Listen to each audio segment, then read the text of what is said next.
എന്റെ ഒരു ഞാൻ മനസ്സിലാക്കിയതനുസരിച്ച് തെറ്റുണ്ടെങ്കിൽ നിങ്ങൾ തിരുത്തണം. ഞാൻ അങ്ങനെ പറഞ്ഞതൊക്കെ പറഞ്ഞ് ക്ലിപ്പ് തെരപ്പാക്കരുത്. ഒരു ധാരണ എന്താ വെച്ചാൽ ഗൾഫിൽ പോയി കഴിഞ്ഞാൽ കുറച്ചൊക്കെ ഒരു ബാലൻസ് ഉണ്ടാവുന്നതാണ്. കാരണം കുറഞ്ഞ നേരം പണിയെടുത്താൽ മതി, തോനെ പൈസ കിട്ടും, പെണ്ണുങ്ങളും കുട്ടികളൊക്കെ അവിടെ ഉണ്ടാവും, അമ്മായിമ ഉണ്ടാവില്ല, അളച്ചന്മാര് മുതച്ചന്മാര്, കല്യാണങ്ങള്, എടാകൂടങ്ങളൊന്നും ഉണ്ടാവില്ല. അതുകൊണ്ട് ഇങ്ങനെ സമാധാന കുടുംബജീവിതം ഗൾഫിൽ കിട്ടും എന്നുള്ളതാണ് ഗൾഫ് പോയാൽ ഒരു മെച്ചം എന്നാണ് ഞാൻ മനസ്സിലാക്കിയിട്ടുള്ളത്.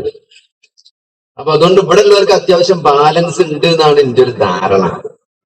ബാലൻസ് ഉള്ള ഒരു സ്ഥലത്ത് വന്ന് ബാലൻസ് ഇല്ലാത്ത സ്ഥലത്ത് നിന്ന് ഒരാൾ വന്ന് ബാലൻസിനെ പറ്റി ക്ലാസ് എടുക്കുക അറിയുമ്പോ അതിൽ എന്തൊക്കെ ഒരു വിരോധാഭാസം എനിക്ക് തോന്നി. എങ്കിലും ഞാന് പോസിറ്റീവായിട്ട് നിങ്ങളോട് പറയേണ്ടത്, ഇത് ബാലൻസ് ചെയ്യാൻ പെടാപ്പാടുപെടുന്ന ഒരാള് എന്ന നിലക്ക് അതിന്റെ ഗുഡ്നസ് എനിക്കറിയാം. അപ്പൊ അത് നിങ്ങളുമായിട്ട് ഷെയർ ചെയ്യാന്നാണ് ഞാൻ വിചാരിക്കുന്നത്. അപ്പൊ ഇതിൽ ഇതെന്താ വെച്ചാല് വർക്ക് ലൈഫ് എന്നൊക്കെ പറയുമ്പോ പൊതുവെ നമ്മള് ഇതൊക്കെ രണ്ടും രണ്ടായി കാണുന്ന ഒരു രീതി നിലനിൽക്കുന്നു. നമ്മളെ നാട്ടിൽ ചെറിയ ഹോട്ടൽ ഉണ്ടാവും, തട്ടുകട പോലത്തെ ഹോട്ടൽ. അവിടെ വാപ്പ ചായ പാരും, ഉമ്മ കറി ഇതൊക്കെ അടുക്കളയിൽ ഉണ്ടാവും, മക്കള് വെയിറ്റർമാരായിക്കാരം. ഒരു കുടുംബം നടത്തുന്ന ചെറിയൊരു ഹോട്ടല്. ഓരെ സംബന്ധിച്ചിടത്തോളം ഓരോ വർക്കും ലൈഫൊക്കെ ഒന്ന് തന്നെയാണ്. ഓരോ ജീവിതം എന്ന് പറഞ്ഞാൽ ഹോട്ടലാണ്, ഓരോ ജോലി എന്ന് പറഞ്ഞാൽ ആ ഹോട്ടലാണ്. രാവിലെ തുറക്കും, രാത്രി അടക്കും. അങ്ങനത്തെ ചില ഹോട്ടലുകളുണ്ട്. കാരണം അങ്ങനത്തെ ഹോട്ടലുകളിൽ ചില ആളുകൾ മുട്ടുവേദനക്കൊക്കെ കാണിക്കാൻ വരും. അപ്പൊ പറഞ്ഞ ഞങ്ങൾ പൂട്ടിയിട്ടാണ് വരുന്നത് ഡോക്ടറെ. പിന്നെ ഭയങ്കര പ്രയാസമാണ്, പാത്രം കഴുകാനൊന്നും ഇരിക്കാൻ വെച്ചാൽ. അതുകൊണ്ട് ഹോട്ടൽ ആകെ ഒരു വരുമാനമാണ്, എങ്ങനെ നിലനിന്ന് പോണം. അപ്പൊ അതുകൊണ്ട് എന്തെങ്കിലുമൊക്കെ നിങ്ങൾ മാർഗം ഉണ്ടാക്കി തരണമെന്ന് പറയാം. അപ്പോ അത് ഓരോ ജീവിതമാണ്, ഓരോ ഹോട്ടല്, ഓരോ ജോലി അതന്നെയാണ്. നമ്മളെ സംബന്ധിച്ചിടത്തോളം എന്താ വെച്ചാല് ഫാമിലി, വർക്ക്, ലൈഫ്, ഇതൊക്കെ എന്തോ വേറെ വേറെ സംഭവങ്ങളാണ്.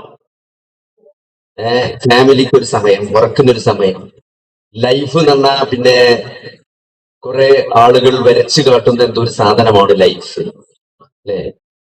നമ്മള് മുമ്പിൽ കുറെ ഷോർട്സുകളും അതേപോലെ തന്നെ റീൽസുകളിലൂടെയൊക്കെ നമുക്ക് പരിചയപ്പെടുത്തി തന്ന ജീവിതത്തിന്റെ ഒരു വൈബ്. അതിനാണ് ഇപ്പൊ അധികം ആളുകളും ജീവിച്ചുകൊണ്ടിരിക്കുന്നത്. അപ്പൊ അതുകൊണ്ട് ആ ഒരു ലൈഫിലേക്ക് നമ്മൾ എത്തുന്നില്ല, അല്ലെങ്കിൽ എവിടെയൊക്കെയോ ചില പരാജയങ്ങൾ സംഭവിക്കുന്നു എന്ന ഒരു കുറ്റബോധം. ഇതിന്റെയൊക്കെ യാഥാർത്ഥ്യങ്ങൾ ഒരു വശത്ത് കിടക്കുന്നുണ്ട്. കാരണം എന്താ വെച്ചാൽ ഒരു പ്രൊഫഷണലിനെ സംബന്ധിച്ചിടത്തോളം ഇപ്പൊ നമ്മള് ഒരു കോഴ്സിന് ജോയിൻ ചെയ്യും. ഇപ്പൊ നമ്മളെ നാട്ടിലൊക്കെ പറയുകയാണെങ്കിൽ നമ്മൾ ആദ്യം എൻട്രൻസിന് കുറെ കാലം പഠിച്ചു. അത് കഴിഞ്ഞ് പിന്നെ എന്താണ് ഒരു 2-3 വട്ടം എഴുതിയാൽ കിട്ടിയത്. എന്നിട്ട് എവിടെയെങ്കിലും ഒരു 5-6 കൊല്ലം നമ്മളൊരു കോഴ്സിന് ജോയിൻ ചെയ്യും. അപ്പൊ നമ്മള് നാട്ടിൽ നിന്നും വീട്ടിൽ നിന്നൊക്കെ ആദ്യം തന്നെ നമ്മള് മാറ്റി നിർത്തപ്പെടും. കല്യാണങ്ങളിലോ പൊതുവേദികളിലോ നമ്മൾ പങ്കെടുക്കൂല. അത് കഴിഞ്ഞ് പിന്നെ കോഴ്സ് കഴിഞ്ഞാൽ പിന്നെ ആളുകളുടെ വളരെ പ്രയാസപ്പെടുത്തുന്ന ഒരു ചോദ്യം, ഒരു MBBS ഉള്ളൂ അല്ലെ? നമ്മൾ 5 കൊല്ലം മെനക്കടി അമ്മക്കാരോട് നമ്മൾ തലകുത്തി നിന്നത്. എന്നിട്ട് നമ്മളോട് ചോദിക്കാം ഒരു MBBS ആണ്. അപ്പൊ ആ പ്രാസനത്തിൽ നിന്ന് രക്ഷപ്പെടാൻ വേണ്ടി പിന്നെ ഒരു 3 കൊല്ലം PG ചെയ്ത് തിരിച്ചു വന്ന് അങ്ങനെ എന്തൊക്കെയോ നേടിപ്പിടിക്കണം എന്ന ആഗ്രഹവുമായിട്ട് ഒരു ഫീൽഡിൽ ഇറങ്ങി, അല്ലെ? കുറെ കാലം കഷ്ടപ്പെട്ട് അപ്പൊ അതിന്റെ ഇടയിൽ കുടുംബമായി. അപ്പൊ ഇതിൽ കുറെ ബിസിനസ്സുകാരൊക്കെ ഉണ്ട്. ഞാൻ പറഞ്ഞത് ഇതൊക്കെ ഏകദേശം എന്തൊക്കെ തന്നെ എല്ലാവരും അവസ്ഥ. ഇപ്പൊ ബിസിനസ് ആണെങ്കിലും ഇപ്പൊ എന്താ വെച്ചാൽ ചെറിയൊരു ബിസിനസ് ക്ലിക്കായാൽ ആരും പൈമ നിർത്തുന്നില്ല. അത് പിന്നെ ജിദ്ദിയിലുള്ളത് റിയാദിൽ തുടങ്ങും, അല്ലെ? പിന്നെ അത് ദുബായിക്ക് പോയി നോക്കും, ഇന്റർനാഷണൽ മാർക്കറ്റിലേക്ക് എൻട്രി നടത്തി വെക്കും. അപ്പോ കൂടുതൽ കൂടുതൽ പ്രശ്നങ്ങളിലേക്ക് തന്നെയാണ് പോവുക. ഇപ്പൊ ചെറിയ വരുമാനം ഉണ്ടായി നല്ല ലാഭത്തിൽ നിൽക്കുന്ന ഒരു സാധനം അത് വലുതാക്കുന്നതോടുകൂടി എന്താ സംഭവിക്കുക വെച്ചാൽ അതിന്റെ ചെലവ് കൂടും. സ്വാഭാവികമായിട്ടും ബിൽഡിംഗ്, സ്റ്റാഫ്, സ്ട്രക്ചറിനൊക്കെ ചെലവ് വരും. അപ്പൊ ആദ്യം ഉണ്ടായ ലാഭം ഉണ്ടായത് നടത്താൻ പറ്റൂല. പിന്നെ അതിന്റെ 10 ഇരട്ടി ലാഭം ഉണ്ടാക്കിയാൽ ഇത് ലാഭത്തിലാക്കാൻ പറ്റുള്ളൂ. അപ്പൊ സ്വാഭാവികമായും അവരെ സ്ട്രെസ് കൂടും. അപ്പോ അവർക്ക് യാത്രകൾ ഉണ്ടാവും. അപ്പൊ അതിന്റെ പരിക്കുകളൊക്കെ വരിക അവരുടെ കുടുംബങ്ങൾക്കാണ്. ഇതിന്റെ ബേസിക് പ്രശ്നം അവിടെയാണ്. ഇതിന്റെ എല്ലാ തരത്തിലുള്ള പരിക്കുകളും ഏൽക്കുക എന്നുള്ളത് ഇവരുടെ കുട്ടികൾക്കും ഇവരുടെ സ്ത്രീകൾക്കും. നമ്മൾ സാധാരണ മെഡിക്കൽ സയൻസിൽ പറയാ ഒരു സക്സസ്ഫുൾ ആയ ഒരു പ്രാക്ടീഷണറുടെ കുടുംബജീവിതം പരാജയമാണ് എന്നാണ് അവിടെ മുൻപേ എഴുതി വെച്ചിട്ടുള്ളത്. അതുകൊണ്ട് പരാജയപ്പെടുമ്പോൾ അത് അങ്ങനെ സംഭവിച്ചു എന്നതിൽ അത്ഭുതമില്ല എന്നുള്ള രൂപത്തിലാണ് ആളുകൾ കാഴ്ചയുടെ മൂപ്പര് ഭാര്യ തെറ്റിപ്പോയി, മൂപ്പര് വേറെ ആരെ കല്യാണം കഴിച്ചു, അല്ലെങ്കിൽ മൂപ്പര് കുട്ടി വേറെ ഡ്രൈവറെ കൂടെ ഒളിച്ചോടി പോയി, അല്ല അന്യമതസ്ഥന്റെ കൂടെ ഒളിച്ചോടി. ഞാൻ പറഞ്ഞ നല്ല തിരക്കുള്ള ഒരു പ്രൊഫഷണലിന്റെ കുടുംബത്തിൽ സംഭവിക്കുന്ന ദുരന്തങ്ങൾ അല്ലെ, ഒരു എക്സ്ട്രാ മാരിറ്റൽ റിലേഷൻഷിപ്പ്, അല്ലെങ്കിൽ മക്കള് വഴിതെറ്റിപ്പോയി, ഒരു കുട്ടി ഡ്രൈവറൊപ്പം പോയി, അല്ലെങ്കിൽ വേറെ കുട്ടി വേറെ അന്യമതസ്ഥന്റെ കൂടെ കല്യാണം ലവ് മാരേജ് നടത്തിപ്പോയി എന്നൊക്കെയുള്ള വാർത്തകൾ വരുമ്പോൾ അതൊക്കെ സ്വാഭാവികമാണ്. കാരണം ഇവർക്കെല്ലാം നേരില്ലല്ലോ. അല്ലെങ്കിൽ ഭാര്യയും ഭർത്താവും വർക്ക് ചെയ്യുന്ന സ്ഥലത്താണെങ്കിൽ അങ്ങനത്തെ കുട്ടികൾക്കുള്ള ഒരു കൗൺസിലിംഗ്, കുട്ടികൾ ഫോൺ അഡിക്റ്റ് ആണ്, അല്ലെങ്കിൽ കുട്ടികൾക്ക് ഇങ്ങനെ റിലേഷൻഷിപ്പിന്റെ ഇഷ്യൂസ് ഉണ്ടെന്നൊക്കെ ചർച്ച ചെയ്യാൻ വരുമ്പോൾ ഇതൊക്കെ സ്വാഭാവികമാണ്. നിങ്ങൾ വേണ്ടത്ര ശ്രദ്ധിക്കുന്നില്ല, നിങ്ങളെ പ്രൊഫഷന്റെ പിന്നാലെയാണ് എന്ന ഒരു സത്യമുണ്ട്.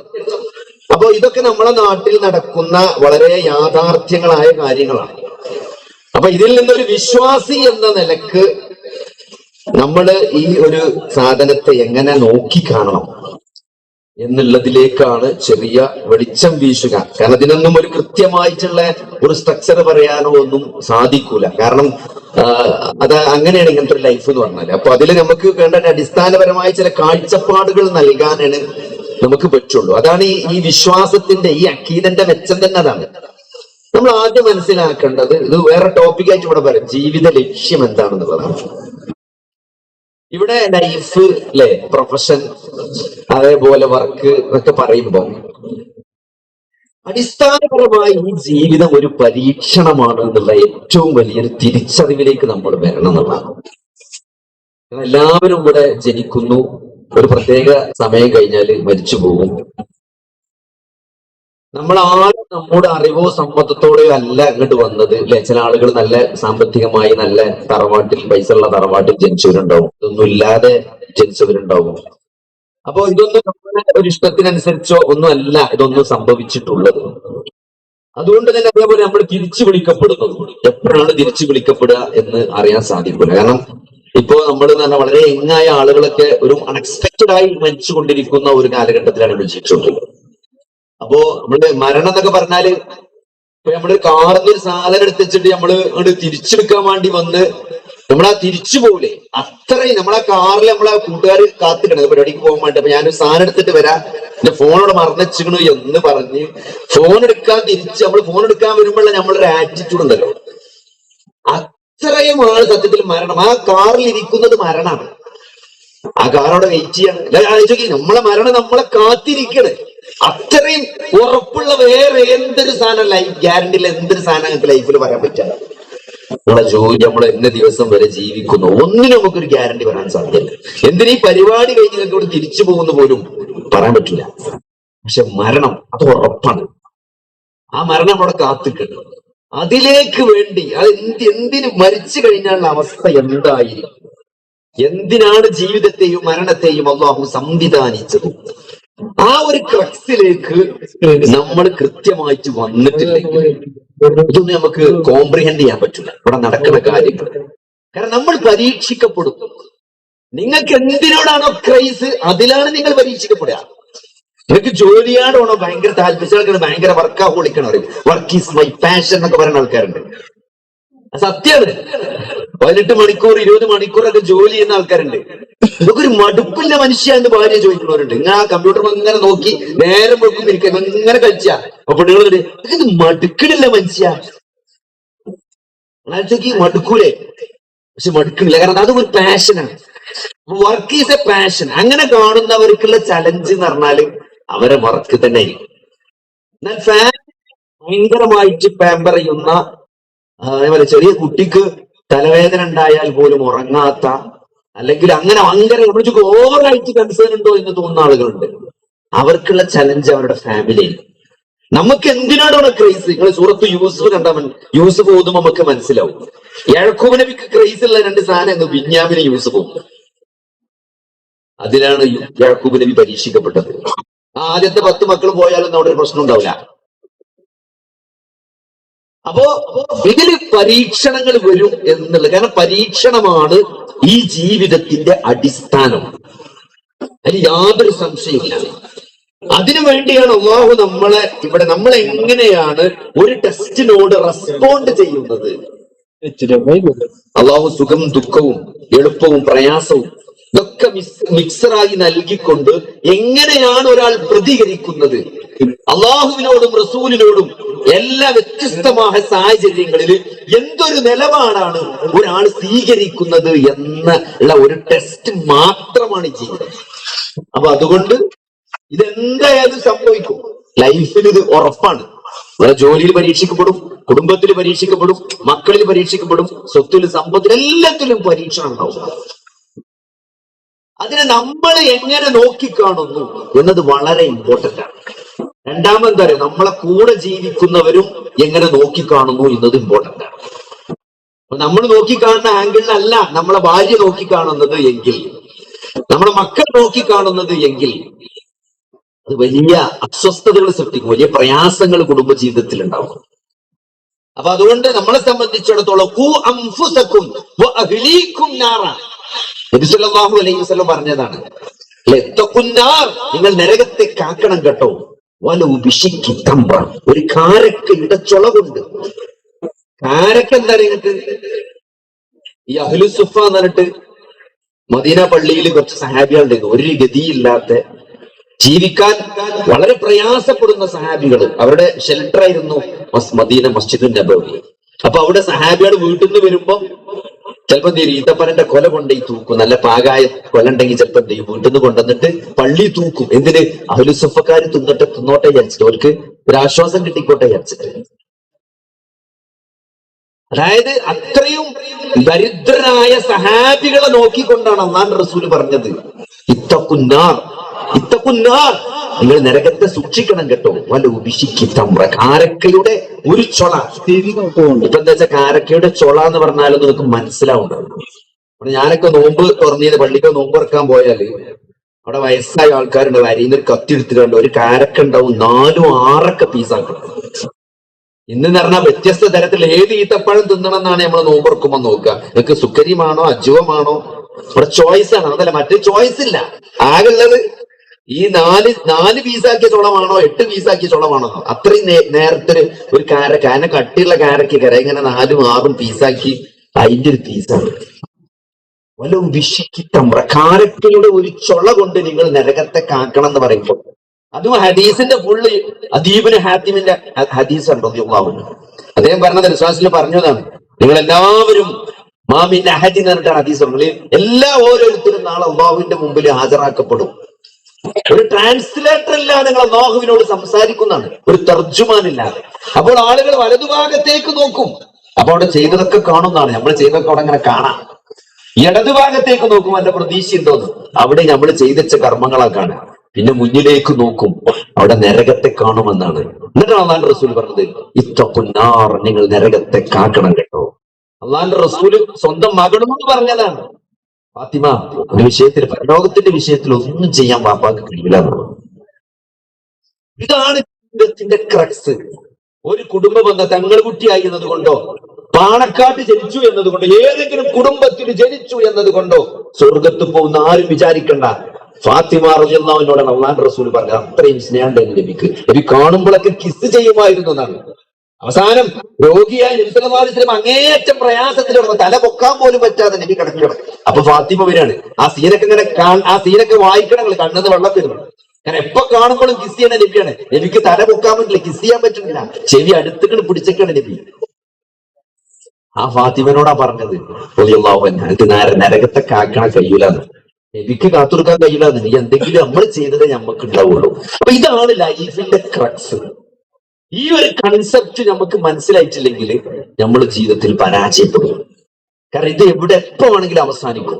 ഇത് ഒരു കോഴ്സ് കംപ്ലീറ്റ്, കോഴ്സ് സർട്ടിഫിക്കറ്റോ, നിങ്ങൾ തുടങ്ങിയ കോഴ്സ് ഫിനിഷ് ആക്കാനോ, നിങ്ങൾ തുടങ്ങിയ കട ഒന്ന് നന്നായി കാണാനോ, ഇതിലൊന്നും പഠിച്ചോ കാത്തുക്കൂല. ഇതൊക്കെ അജലും മുസമ്മൻ, ഇതൊക്കെ തീരുമാനിക്കപ്പെട്ട അവധി ഉണ്ട്. അത് എത്തിക്കഴിഞ്ഞാൽ തിരിച്ചു വിളിക്കപ്പെടും. അതാർക്കും അറിയില്ല. അപ്പൊ അതുകൊണ്ട് അള്ളാഹുവിനെ മാത്രം ആരാധിക്കാൻ വേണ്ടിയിട്ടാണ് അള്ളാഹു മനുഷ്യരെയും ജിന്നുകളെയും സൃഷ്ടിച്ചത്. അപ്പൊ അത് ഇബാദത്ത് ചെയ്യണം. അപ്പൊ ഇബാദത്ത് എന്താണ്? അള്ളാഹ്ക്ക് ഇഷ്ടമുള്ള വാക്കും പ്രവൃത്തികളും, പ്രത്യക്ഷവും പരോക്ഷവുമായ വാക്കുകളും പ്രവൃത്തികളും, അള്ളാഹ്ക്ക് ഇഷ്ടപ്പെട്ട വാക്കുകൾക്കും പ്രവൃത്തികൾക്കാണ് ഇബാദത്ത്. അപ്പൊ ജീവിതത്തിന്റെ ഓരോ സെക്കൻഡും ആ ഒരു ഇബാദത്ത് കൊണ്ട് സമ്പന്നമാക്കാൻ, അതാണ് റസൂലുള്ളാഹി സ്വല്ലല്ലാഹു അലൈഹി വസല്ലമ 23 വർഷത്തെ ജീവിതത്തിലൂടെ സഹാബത്തിന് കാണിച്ചു കൊടുത്തത്. അത് കണ്ടപ്പം ലൈഫിൽ അവരുടെ ആറ്റിറ്റ്യൂഡ് മാറി എന്നുള്ളതാണ്. അല്ലെ, നമ്മൾ സഹാബത്തിന് റളിയല്ലാഹു അൻഹും എന്ന് പറയാൻ കാരണം എന്താണ്? കാരണം അവരുടെ ഒരു മാനസികാവസ്ഥ, അല്ലാഹുവിന്റെ റസൂൽ എന്ത് പറയുന്നു അത് കേൾക്കാൻ, അതനുസരിക്കാൻ, അത് പ്രയോഗവൽക്കരിക്കാൻ അവർ മത്സരിക്കണം, വെമ്പൽ കൊള്ളണം. ദുനിയാവിനൊരു പ്രസക്തി അവിടെ അല്ല.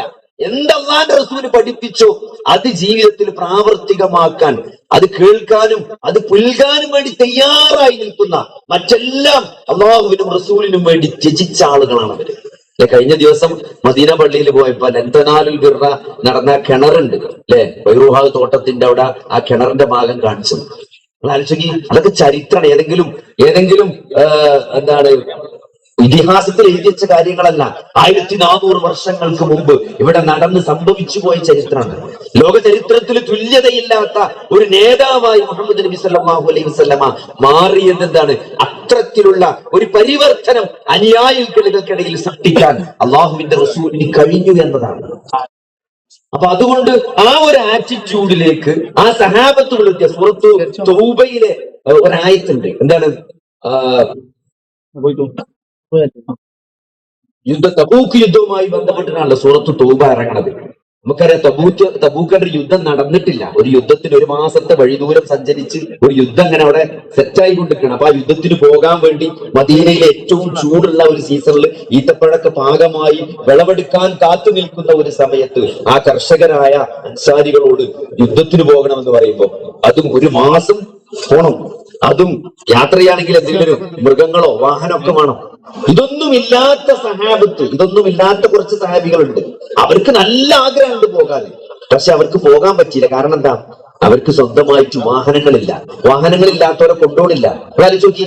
അപ്പൊ ഒരു മാരുതി പഴയ പൊളിഞ്ഞ 800 ഉണ്ടെങ്കിലും എവിടുന്നെങ്കിലും കിട്ടിയാൽ കൊണ്ടുപോകാന്ന് പറയുമ്പോ ബൈത്തുൽ മാലില് വാഹനങ്ങൾ ഒരു കോവർ കഴുതയെങ്കിലും ബൈത്തുൽ മാലിൽ ഉണ്ടെങ്കിൽ അത് സംഘടിപ്പിച്ച് പോകാമെന്ന് പ്രതീക്ഷിച്ചുകൊണ്ട് നബി സല്ലല്ലാഹു അലൈഹി വസല്ലമയുടെ അടുക്കൽ സഹാബികൾ കുറച്ച് ആളുകൾ വന്നു.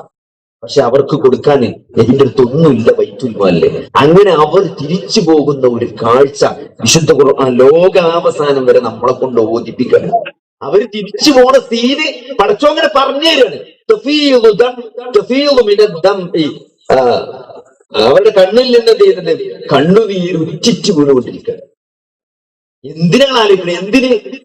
യുദ്ധത്തിന് 1 മാസത്തെ വഴിദൂരം സഞ്ചരിച്ച് ആ ചൂടത്ത് ഒരു യുദ്ധത്തിന് പോകാൻ ഒരു വാഹനം കിട്ടാത്തതിലുള്ള സങ്കടം കൊണ്ട്. അതൊരു ആറ്റിറ്റ്യൂഡാണ് ലൈഫിനോടുള്ള. ആ ആറ്റിറ്റ്യൂഡിലേക്ക് അവരെ കൊണ്ടുചെന്ന് എത്തിച്ചത് എന്താണ്? അത് അല്ലാഹുവിന്റെ റസൂല് കൃത്യമായി ജീവിതത്തെ കുറിച്ച് അവർക്ക് പകർന്നു നൽകിയ ഒരു കാഴ്ചപ്പാടാണ്. ആ കാഴ്ചപ്പാടിലേക്ക് നമ്മളും നമ്മളെ കുടുംബവും വന്നാൽ മാത്രമേ എന്തൊക്കെയാണ് ഇത് ബാലൻസ് ചെയ്ത് പോകാൻ പറ്റുള്ളൂ.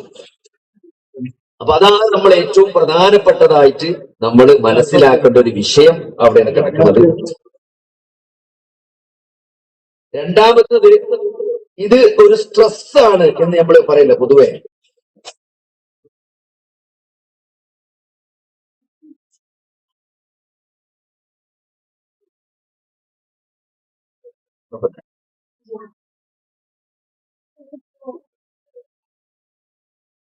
നമ്മളെന്താ ഒന്ന് നമ്മൾ ദുനിയാവിനോട്, ഇതൊക്കെ ഇപ്പൊ എല്ലാവർക്കും അറിയാത്ത വിഷയങ്ങളൊന്നും ഇല്ല. ഇതൊക്കെ നമ്മൾ കുറെ ക്ലാസ്സിൽ കേട്ടതാണ് അല്ലെ. ഇപ്പൊ ജീവിതത്തിന്റെ ലക്ഷ്യം എന്താ? മരിക്കും, മരണത്തിന് ശേഷം ജീവിതമുണ്ട്. ഇതൊക്കെ കുഞ്ഞുനാള് മുതലേ നമ്മൾ കേട്ട് വരുന്ന കാര്യമാണ്. മദ്രസിൽ ഉസ്താദ് പറഞ്ഞാൽ പടച്ചോണ്ട്, സ്വർഗമുണ്ട്, നരകമുണ്ട്. ഇതൊക്കെ ചെറുപ്പത്തിലേ പറഞ്ഞതൊന്നും ആരും കേൾക്കാത്തവരല്ല. ഇതൊക്കെ കൃത്യമായി വെള്ളിയാഴ്ച ഓർമ്മപ്പെടുത്തുന്നുണ്ട്. ചില പ്രസംഗങ്ങളിലൊക്കെ നമ്മളെ മനസ്സിൽ നിൽക്കുന്നുണ്ട്. ഇടക്കൊക്കെ നമുക്ക് ഈമാൻ കിട്ടും, ചിലപ്പോ കുറച്ചേരൊക്കെ ഒന്ന് നന്നാവും, പിന്നെ നമ്മൾ ഈ ബൈബിൾ പെട്ട് പിന്നെ ഇല്ലാണ്ടാകണം. അപ്പൊ ഇതൊന്നും അറിയാത്ത കാര്യങ്ങളല്ല. അപ്പൊ ഇവിടെ 2 പോയിന്റുകൾ എന്റെ ജീവിതത്തിലുണ്ടായ 2 കാര്യങ്ങൾ. ഇപ്പൊ ഞാൻ വൈകുന്നേരം മക്കത്ത് പറഞ്ഞു. മക്കത്ത് കുറച്ച് ആൾക്കാരെ നമ്മളെ പിന്നെയും കാണുന്നുണ്ട്. അതുകൊണ്ട് എങ്ങനെ പറയാന്ന് വിചാരിച്ചു, പക്ഷെ ഞാൻ എന്തായാലും പറയാൻ തീരുമാനിച്ചു. ഒന്നുകൂടി നിങ്ങൾ കേട്ടേ പറ്റൂ. അപ്പൊ 2 സംഭവങ്ങൾ. ഒന്നെന്താ അറിയോ?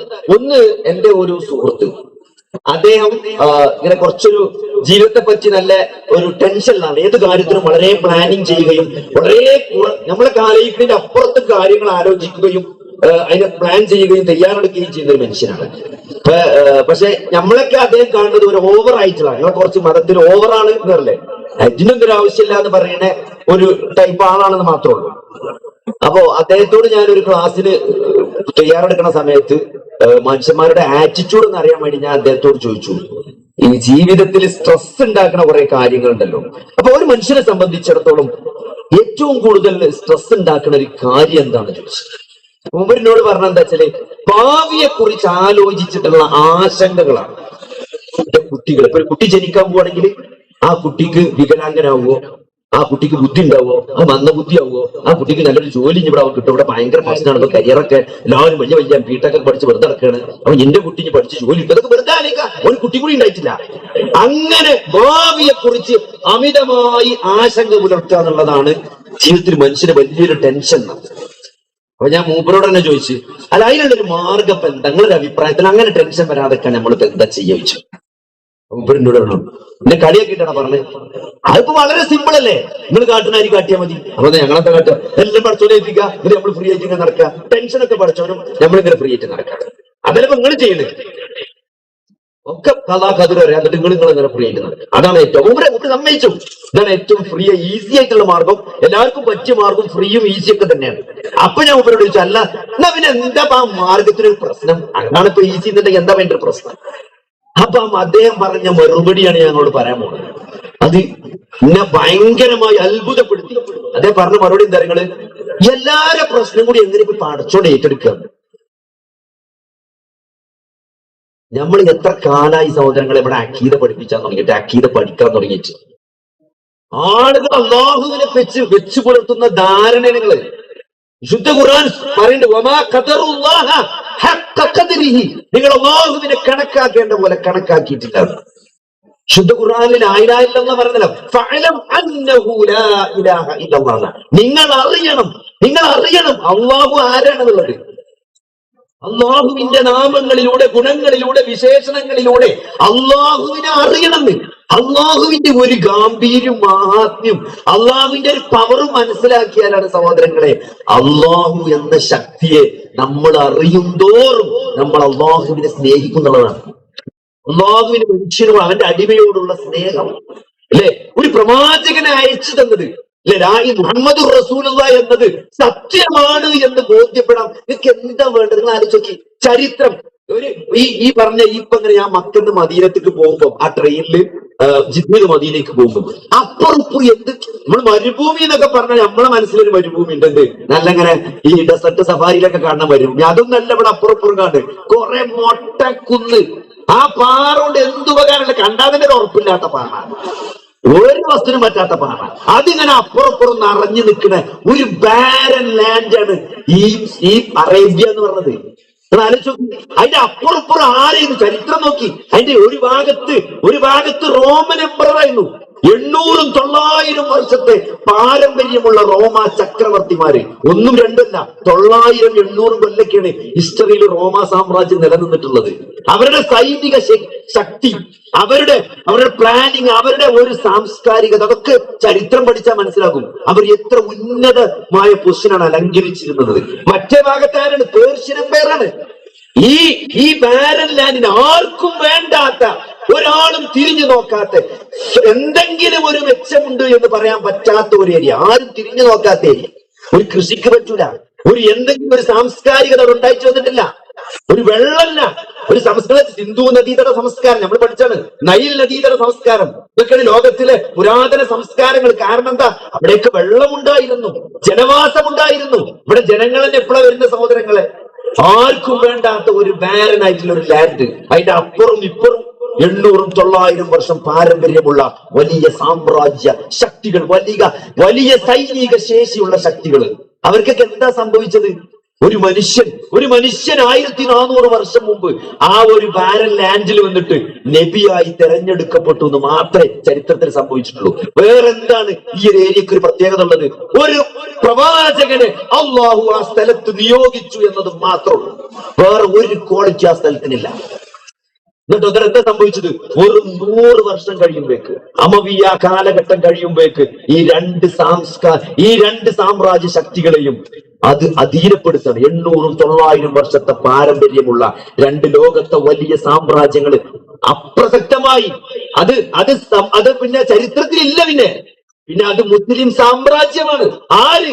ഒരു സൈനിക പവർ ഇല്ലാത്ത, മിലിറ്ററി ഇല്ലാത്ത. ഇവിടെ മിലിറ്ററി ആരാണ്? സാധാരണക്കാരനാണ് ഇവിടുത്തെ മിലിറ്ററി. ആ സൈന്യം അവരെ കീഴ്പ്പെടുത്തി എന്ന് പറയുമ്പോൾ അതെന്തുകൊണ്ട്? അതാണ് മൈക്കലിന്റെ ചാട്ട് പറയുന്നത്. അതുകൊണ്ടാണ് മുഹമ്മദ് നബി സല്ലല്ലാഹു അലൈഹി വസല്ലമ ചരിത്രത്തെ സ്വാധീനിച്ചു എന്ന് പറയുന്നത്.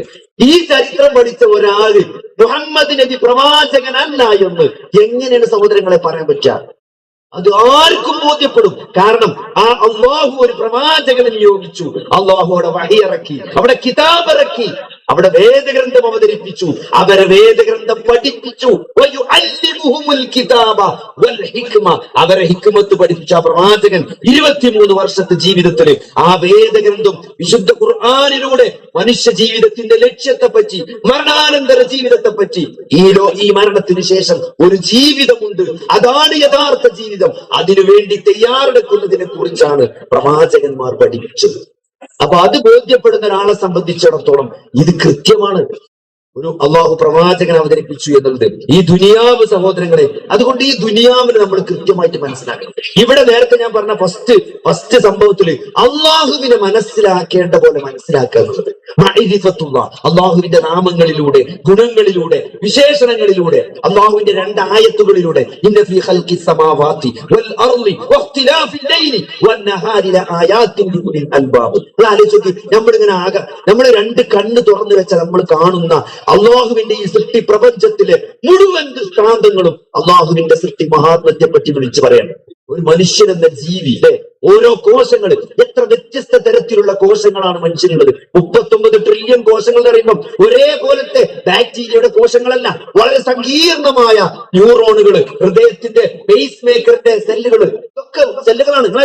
നമ്മുടെ ഹൃദയം പ്രവർത്തിക്കാൻ ഞാൻ നിന്ന് സംസാരിക്കുമ്പോ എന്റെ തലച്ചോറിലേക്ക് ഹൃദയം രക്തം പമ്പ് ചെയ്തുകൊണ്ടിരിക്കണം. എത്ര കാലം ആലോചിച്ചിട്ടുണ്ടോ? ഒരാളുടെ നോർമൽ ബ്ലഡ് പ്രഷർ എന്ന് പറഞ്ഞാൽ എന്താണ്? ഒരാൾ നിൽക്കുന്ന സന്ദർഭത്തിൽ അയാളുടെ ഹൃദയത്തിൽ നിന്ന് തലച്ചോറിലേക്ക് രക്തം പമ്പ് ചെയ്യാൻ ആവശ്യമായ മിനിമം പ്രഷറിനാണ് BP എന്ന് പറയാ. ഞാൻ ഇപ്പൊ ഇങ്ങനെ നിൽക്കുന്ന സമയത്ത് എന്റെ തലയ്ക്ക് ചോര വരുന്നത് എന്തുകൊണ്ടാണ്? ഏത് മോട്ടർ അവിടെ വർക്ക് ചെയ്യുന്നത്? നിങ്ങളെ കിണറ്റിൽ നിങ്ങൾ പൈപ്പ് ടാങ്കിക്ക് വെച്ചാല് സഹോദരങ്ങളെ, പൈപ്പ് വെച്ചാൽ വെള്ളം വരൂല. 1 HP 2 HP മോട്ടർ വേണം, കറണ്ട് വേണം. നിങ്ങളുടെ ഹൃദയത്തിൽ നിന്ന് ഏത് മോട്ടറാണ് മുകളിലുള്ള തലച്ചോറിലേക്ക് രക്തം പമ്പ് ചെയ്യുന്നത്? എത്ര HP പവർ ഉണ്ട് നിങ്ങളുടെ ഹൃദയത്തിന്? അവിടുന്ന് കറണ്ട് എവിടുന്ന വരുന്നത്? അതിന്റെ ബാറ്ററി എവിടെയാണ്? പേസ് മേക്കർ മാറ്റി എന്നൊക്കെ പറയും. 10 ലക്ഷത്തിന്റെ ഒരാൾ അഹങ്കാരത്തോടെ പറയുന്നത്, ഡോക്ടറെ എക്സ്റേ എടുക്കാൻ പറ്റുമോ? അപ്പോ ഇവർക്കറിയാം എക്സ്റേ എടുക്കാൻ പറ്റുന്ന, MRI എടുക്കാൻ പറ്റാത്തുള്ളൂ. പക്ഷെ മുമ്പ് ഷൈൻ ചെയ്യാൻ വേണ്ടി പറയണേ 10 ലക്ഷത്തിന്റെ പേസ് മേക്കർ വെച്ചിരുന്നപ്പോ ഞാൻ 10 ലക്ഷത്തിന്റെ പേസ് മേക്കർ വെച്ച്. എന്താ പേസ് മേക്കർ? ആ ബാറ്ററിക്കാണ് പേസ് മേക്കർ എന്ന് പറയുന്നത്. നമ്മുടെ ഹൃദയത്തിലൊക്കെ 10 ലക്ഷത്തിന്റെ പേസ് മേക്കർ പഠിച്ചോ ഫ്രീ ആയിട്ട് തന്നിട്ടുണ്ട്. ആ പേസ് മേക്കറിലെ ബാറ്ററിയിലെ കറണ്ട് കൊണ്ടാണ് ഹൃദയമാവുന്ന മോട്ടോർ പമ്പ് ചെയ്യുന്നത്.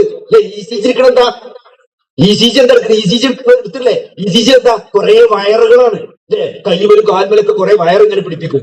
എന്താ നോക്കണത്? കറണ്ട് പോണുണ്ടോ നോക്കാണ്. എവിടുത്തെ ഹൃദയത്തിന്റെ ബാറ്ററിക്ക് കറണ്ട് ഉണ്ടോ എന്നാ നോക്കണത്. കൈമക്കത്തുണ്ടോ കാൽമക്കത്തുണ്ടോ എന്നുള്ളത്. അതെന്താണ്? അവിടെ ഒരു ബാറ്ററി ഉണ്ട്, അവിടെ കറണ്ട് ഉണ്ട്. ഇതൊക്കെ സംവിധാനിച്ചത് ആരാണ്? ഇത്രയും 39 ട്രില്യൺ എന്ന് പറഞ്ഞാൽ, 1 ട്രില്യൺ എന്ന് പറഞ്ഞാൽ 1,00,000 കോടിയാണ്. 39 ട്രില്യൺ എന്ന് പറഞ്ഞാൽ എത്രയാണ്? അപ്പോ അത് ഒരു കോശം എന്ന് പറഞ്ഞാൽ ഇതേപോലത്തെ കോശങ്ങളല്ല, സങ്കീർണമായ പലതരത്തിലുള്ള കോശങ്ങൾ, 24 അവർ കൊണ്ട് മാറുന്ന കോശങ്ങൾ. ജനിക്കുന്നത് നമ്മളിങ്ങനെ കഴിക്കുന്ന ഭക്ഷണത്തെ ദഹിക്കുന്ന ആസിഡ് കൊണ്ടാണ്. ആ ആസിഡ് ഏത് ഭക്ഷണത്തെയും ദഹിപ്പിക്കുന്ന ആസിഡ്. എന്തുകൊണ്ടാണ് സഹോദരങ്ങളെ നമ്മള് ആമാശയ ഭിത്തിയിലുള്ള കോശങ്ങളെ കരിച്ചു കളയാത്തത്? എന്തുകൊണ്ടാണ് കരിച്ചത്? ബാക്കിയുള്ള ഭക്ഷണത്തേക്ക് ദഹിപ്പിച്ചിട്ട് എന്തുകൊണ്ട് ആ കോശങ്ങൾ ദഹിച്ചു പോകുന്നില്ല? അവിടെ 24 മണിക്കൂർ കോശങ്ങൾ അങ്ങനെ മാറ്റിക്കൊണ്ടിരിക്കുകയാണ്. എന്നാലോ ന്യൂറോൺ എന്ന് പറയുമ്പോൾ ജനിക്കുമ്പോഴുള്ള ന്യൂറോണ്, മരിക്കുമ്പോഴുള്ള ന്യൂറോണ്, ഒരു മാറ്റമില്ല. അപ്പൊ അങ്ങനെ വ്യത്യസ്ത തരത്തിലുള്ള 39 ട്രില്യൺ കോശങ്ങൾ. ഓരോ കോശങ്ങളിലുള്ള DNA ആലോചിക്കി. ഒരു DNA സ്ട്രാൻഡ്, ഒരു കോശത്തിന്റെ DNA ഇങ്ങനെ നീർത്തിയ 2 മീറ്റർ. എന്നെക്കാൾ ഉയരമുണ്ട് എന്റെ ഒരു കോശത്തിന്റെ DNA നീളം. അതെങ്ങനെ ചോദിച്ചു? അതെങ്ങനെ? 1,00,000 നാനോമീറ്റർ ആണ് നമ്മുടെ മുടിയുടെ കനമെങ്കിൽ, 1,00,000 നാനോമീറ്റർ ആണ് നമ്മുടെ മുടിയുടെ കനമെങ്കിൽ ഒരു DNA കനം 2.5 നാനോമീറ്റർ ആണ്. അത്രയും കനം കുറവാണ്, പക്ഷെ നീളമുണ്ട്. നമ്മളെ മുഴുവൻ കോശങ്ങളിലെയും DNA പട്ടം കിട്ടുമ്പോൾ, പണ്ടത്തെ കാലത്ത് പട്ടം പറത്തുമ്പോൾ നമ്മളെ പെരീത്തെ നൂല് മതിയാവില്ല, ഉമ്മാന്റെ നൂല് മതിയാവില്ല പട്ടം പറത്താന്. ഇപ്പോഴല്ലേ പട്ടും നൂലൊക്കെ ഒന്നായിട്ട് വാങ്ങിത്തരല്. പണ്ടൊന്നും അങ്ങനെ നൂലും പട്ടും നമ്മൾ ഒട്ടിച്ചുണ്ടാക്കണ പട്ടാണ്. അത് പറത്തണമെങ്കിൽ ഉമ്മാന്റെ നൂലും കോമ്പലിന്ന് നൂലെടുത്തിട്ട് പോകണം. എന്നിട്ടോ ഉമ്മാന്റെ എല്ലാ നൂലും കെട്ടിയിട്ടാ നമ്മൾ പട്ടം പറത്തുക. അങ്ങനെ ഓരോ കോശത്തിലെയും നൂലിങ്ങനെ കൂട്ടി, ഓരോ കോശത്തിലെ DNA നൂലുമാരി ഏച്ചൂട്ടിയാല് എത്ര നീളുണ്ടറിയും? 7800 കോടി കിലോമീറ്റർ നീളുണ്ട് ഒരു മനുഷ്യന്റെ കോശങ്ങളുടെ DNA മാത്രം. ഇത്രയും സങ്കീർണമായ സൃഷ്ടിപ്പ് നടത്തിയ ആ അല്ലാഹു നിങ്ങളെ വെറുതെ സൃഷ്ടിച്ചതാണ് എന്ന് നിങ്ങൾ വിചാരിക്കുന്നുണ്ടോ? ഈ കണ്ണതാണ് മൗനിയായ അല്ലാഹുവിന്റെ ഈ ദൃഷ്ടാന്തങ്ങൾ, ഈ ചുറ്റും കാണുന്ന മനുഷ്യരും ഭൂമിയും ജീവജാലങ്ങളും എല്ലാം, അതൊക്കെ അല്ലാഹുവിനെ കുറിച്ച് പറഞ്ഞുകൊണ്ടിരിക്കുന്നത്. അതൊന്ന് ശ്രദ്ധിച്ചാൽ മതി. ആ ഫോണൊന്നൊന്ന് തല പൊന്തിച്ചിട്ട് ആ റീൽസ് ഒന്ന് മാറ്റിയിട്ട് കണ്ണൊന്ന് തുറന്ന് ഈ കാണുന്നതിലേക്കൊന്ന് നമ്മൾ ശ്രദ്ധ കേന്ദ്രീകരിച്ചാൽ നിങ്ങൾ അല്ലാഹുവിനെ അറിയൂ. അല്ലാഹു ഇറക്കിയ ആയത്തുകളാണ്, അള്ളാഹുവിന്റെ ദൃഷ്ടാന്തങ്ങൾ. ഖുർആനായ അള്ളാഹുവിന്റെ കലാം, അള്ളാഹുവിന്റെ വഹിയാകുന്ന ആ ഖുർആൻ, അത് ആയത്തുകളാണ്, അത് ദൃഷ്ടാന്തമാണ്.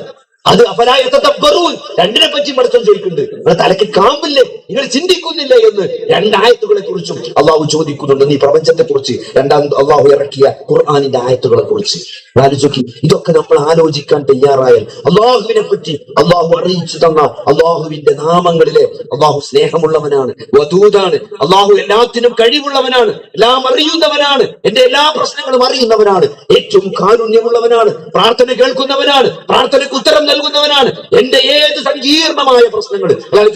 ആ തിമീങ്കലത്തിന്റെ വയറ്റിൽ നിന്ന്, ആഴക്കടലിലെ മത്സ്യത്തിന്റെ ആ തിമീങ്കലത്തിന്റെ വയറ്റിൽ നിന്ന് യൂനുസ് നബിയെ രക്ഷിച്ച ആ അല്ലാഹു ഹയ്യുൽ ഖയ്യൂമായി ഇന്നും ഞാൻ വിളിക്കുമ്പോൾ എന്റെ പ്രാർത്ഥന കേട്ട് ഉത്തരം നൽകാൻ തയ്യാറായി, ആ പ്രാർത്ഥനയ്ക്ക് ഉത്തരം നൽകാൻ ഇഷ്ടപ്പെട്ടുകൊണ്ട്, ആ പ്രാർത്ഥന കേൾക്കാൻ ആഗ്രഹിച്ചുകൊണ്ട് ആ അല്ലാഹു അവിടെ ഹയ്യും ഖയ്യൂമായി നിലനിൽക്കുന്നുണ്ട് എന്നറിയുമ്പോൾ ഉണ്ടാകുന്ന ഒരു സന്തോഷം. ഓരോ പ്രശ്നങ്ങൾ വരുമ്പം അതൊക്കെ പടച്ചോൻ പരിഹരിക്കാൻ മാത്രം കഴിവുള്ളവനാണ് എന്റെ റബ്ബ് എന്ന തിരിച്ചറിവ് നമുക്ക് നൽകുന്ന ഒരു ആശ്വാസമുണ്ട്. ആ ആശ്വാസം കിട്ടാത്തത് എന്തുകൊണ്ടറിയോ? അള്ളാഹുവിനെ ഞങ്ങൾ അങ്ങനെ കണ്ടിട്ടില്ല. ഒരു പ്രശ്നങ്ങളിൽ നമ്മൾ തവക്കുൽ ചെയ്യാൻ, നമ്മൾ അഭയം ചോദിക്കാൻ, നമ്മളെ പ്രശ്നങ്ങൾ ഇറക്കി വെക്കാനുള്ള ഒരു അത്താണിയായി അള്ളാഹുവുമായിട്ടുള്ള ഒരു ബന്ധത്തെ നമ്മൾ വളർത്തിയെടുത്തിട്ടില്ല എന്നുള്ളതാണ്. അതാണ് സത്യത്തില് അള്ളാഹുവിന്റെ റസൂല് പഠിപ്പിച്ചത് മുഴുവൻ അതാണ്. ആ അള്ളാഹുവുമായിട്ടുള്ള നിരന്തര ബന്ധം പ്രാർത്ഥനയിലൂടെ, ഇബാദത്തുകളിലൂടെ, നമസ്കാരങ്ങളിലൂടെ, ദിക്റുകളിലൂടെ, ഖുർആനുകളിലൂടെ, ഓരോ പ്രശ്നങ്ങൾ ജീവിതത്തിൽ ഉണ്ടാകുന്ന സകലതും, അത് നല്ല പോസിറ്റീവ് ആകട്ടെ നെഗറ്റീവ് ആകട്ടെ, അതൊക്കെ അള്ളാഹുവിലേക്ക് കണക്ട് ചെയ്തുകൊണ്ടാണ് റസൂൽ നമ്മളെ പഠിപ്പിച്ചത്. അല്ലെ? ഒരു സന്തോഷം ഉണ്ടാവും, മാഷാ അല്ലാഹ്, അൽഹംദുലില്ലാഹ്. ഒരു പ്രയാസം ഉണ്ടായി, ഇന്നാ ലില്ലാഹി വ ഇന്നാ ഇലൈഹി റാജിഊൻ, അല്ലാഹുമ്മ ഇജ്നി ഫീ മുസീബത്തി വ അഖ്ലിഫ് ലി ഖൈറൻ മിൻഹാ. ഉമ്മു സലമ റളിയല്ലാഹു അൻഹ പ്രാർത്ഥിക്കാണ്. എന്താ പ്രാർത്ഥിച്ചത്? അബൂസലമ മരിക്കാണ്. ഉമ്മുസലമയും അബൂസലമയും തമ്മിലുള്ള ആ സ്നേഹത്തെ കുറിച്ച് നമ്മൾ പറയേണ്ട ആവശ്യമില്ല. ഇസ്ലാമിലെ ആദ്യത്തെ ഹിജ്റ പോയ കപ്പിൾസ് ആണ്. നോക്കി, അബൂസലമ മരിക്കുമ്പോൾ ഉമ്മുസലമ റളിയല്ലാഹു അൻഹ അത്രയും വിഷമമുണ്ട്, വേദനയുണ്ട്, സങ്കടമുണ്ട്, പ്രാർത്ഥിക്കാണ്. അല്ലാഹുവിന്റെ റസൂൽ പഠിപ്പിച്ച പ്രാർത്ഥനയാണ്, അല്ലാഹുമ്മ ഇജ്ഉർനി ഫീ മുസീബത്തി വ അഖ്ലിഫ് ലി ഖൈറൻ മിൻഹാ. അല്ലാഹുവേ, ഈ മുസീബത്തിൽ എനിക്ക് നീ പ്രതിഫലം നൽകണമേ, ഇതിനേക്കാൾ ഖൈറായത് എനിക്ക് നീ നൽകണമേ എന്ന് പ്രാർത്ഥിക്കുമ്പോൾ ഒരുപക്ഷെ അവർ ആലോചിച്ചിട്ടുണ്ടാവും, ഇതിനേക്കാൾ ഖൈറായത് എന്താണ്, അബൂസലമയേക്കാൾ ഖൈറായ മറ്റെന്താണ് ഈ ദുനിയാവിൽ അള്ളാഹുവിന് നൽകാൻ സാധിക്കാന്ന്. പക്ഷെ അള്ളാഹു ഉത്തരം നൽകിയത് എങ്ങനെ സഹോദരങ്ങളെ? അള്ളാഹുവിന്റെ റസൂലാണ് ഇതിന്റെ കല്യാണം കഴിക്കണം. ഇതൊക്കെ പ്രാർത്ഥനയ്ക്ക് അള്ളാഹു നൽകിയ ഉത്തരങ്ങളാണ്. ഇതൊക്കെ ചരിത്രത്തിൽ നമുക്ക് കാണാൻ സാധിക്കും. അല്ലെ? നൈൽ നദിയുടെ മുമ്പിൽ നിന്ന് മൂസാ നബി മുന്നോട്ട് നോക്കുമ്പോൾ നദിയാണ്, പിറകിൽ ഫിർഔനും അനുയായികളും സർവ്വസന്നാഹവുമായിട്ട് ചേസ് ചെയ്തുകൊണ്ട് ലോക്കായിട്ട് നിൽക്കുകയാണ്. ഇതാ നമ്മൾ പിടിക്കപ്പെട്ടു മൂസ, നമ്മൾ ലോക്കായി കേട്ടോ. ഇന്നത്തെ ചെക്കന്മാരെ വാശിമാണ് ലോക്കായിട്ടോ, അല്ലേ? അപ്പോ അവിടുന്ന് ഒരു പ്രതികരണമുണ്ട്. ആരാ പറഞ്ഞത്? ഒപ്പം നിൽക്കുന്ന ആ ഫിർഔനിന്റെ മുമ്പിൽ, ഫിർഔൻ പിറകിലും മുമ്പിൽ ചെങ്കടലുമായി നിൽക്കുന്ന മൂസാ നബിയുടെ അനുയായികൾ പറയാണ് ലോക്കായി. മൂസാ നബിന്റെ മറുപടി എന്താ? കല്ല, ലോക്കായിട്ടില്ല എന്നാണ്. ഇന്ന മഅയ റബ്ബി, എന്റെ കൂടെ എന്റെ റബ്ബുണ്ട്, സയഹ്ദീൻ, അവൻ എനിക്ക് വഴി കാണിക്കുമെന്നുള്ള ഒരു കോൺഫിഡൻസ് ഉണ്ട്, ഒരു മഅയ്യത്ത്. അല്ലാഹു എന്റെ കൂടെയുണ്ട് എന്ന ഒരു മഅയ്യത്ത്, ഒരു കോൺഫിഡൻസ്. അത് ലോകാവസാനം വരെയുള്ള മുസ്ലിങ്ങളെ അല്ലാഹു ഓദിപ്പിക്കണം. എന്തിനാണ്? ആ മഅയ്യത്ത് മൂസാ നബിക്ക് മാത്രമല്ല സഹോദരങ്ങളെ, അള്ളാഹുവിൽ വിശ്വസിക്കുന്ന, അള്ളാഹുവിനോട് പ്രാർത്ഥിക്കുന്ന, അള്ളാഹുവിനെ ആരാധിക്കുന്ന, അള്ളാഹുവിൽ തവക്കുൽ ചെയ്യുന്ന ആർക്കും ആ മഴയത്ത് ലോകാവസാനം വരെ കിട്ടും. അതാണ് വിശുദ്ധ ഖുർആൻ നൽകുന്ന കാഴ്ചപ്പാട്. ആ കാഴ്ചപ്പാടിലേക്ക് വരണമെങ്കിൽ നമ്മൾ അള്ളാഹുവിനെ അറിയണം.